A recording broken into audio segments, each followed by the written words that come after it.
8 pesawat tempur milik TNI Angkatan Udara dari Pangkalan TNI Angkatan Udara Rusmin Nurjadin, Pekanbaru Riau mendarat di Lanut Sri Mulyono Herlambang guna mengikuti latihan Matra 2 Komando Operasi Udara 1 Jalak Sakti 31 Agustus mendatang.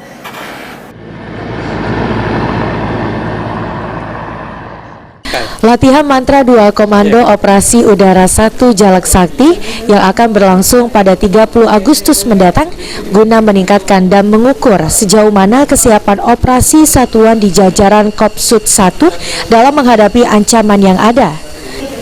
Menurut Danlanut Sri Mulyono Herlambang, Kolonel Penerbang Sigit Gatot Prasetyo mengungkapkan jika ancaman maupun tingkat gangguan yang ada cukup dinamis sehingga diperlukan adanya satuan latihan untuk mengukur kesiapan operasional dalam bekerja sama maupun berkoordinasi saat melaksanakan tugas.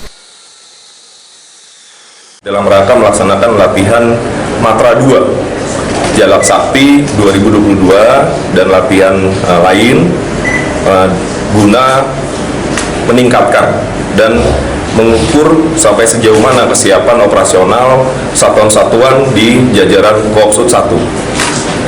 Hal ini sangat penting dikarenakan tingkat ancaman dan tingkat gangguan yang ada di Kopsut 1 ini cukup dinamis dan eskalasinya.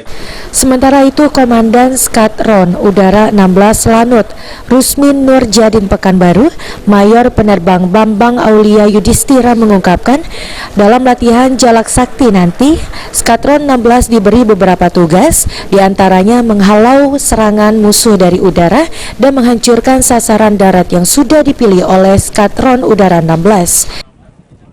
Kegiatan Jalak Sakti tahun ini, Skadron 16 yang mengoperasikan F-16 diberikan beberapa tugas untuk pelaksanaan misi, antara lain adalah misi air-to-air dalam rangka menghalau serangan musuh dari udara maupun air-to-ground atau menghancurkan sasaran-sasaran darat.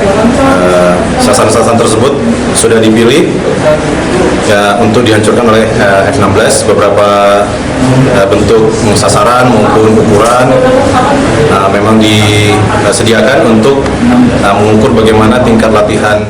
Sebelum melakukan latihan puncak pada 30 Agustus mendatang, Kopsut 1 telah melakukan segala persiapan sejak tanggal 22 Agustus lalu. Firman Hidayat, PAL TV.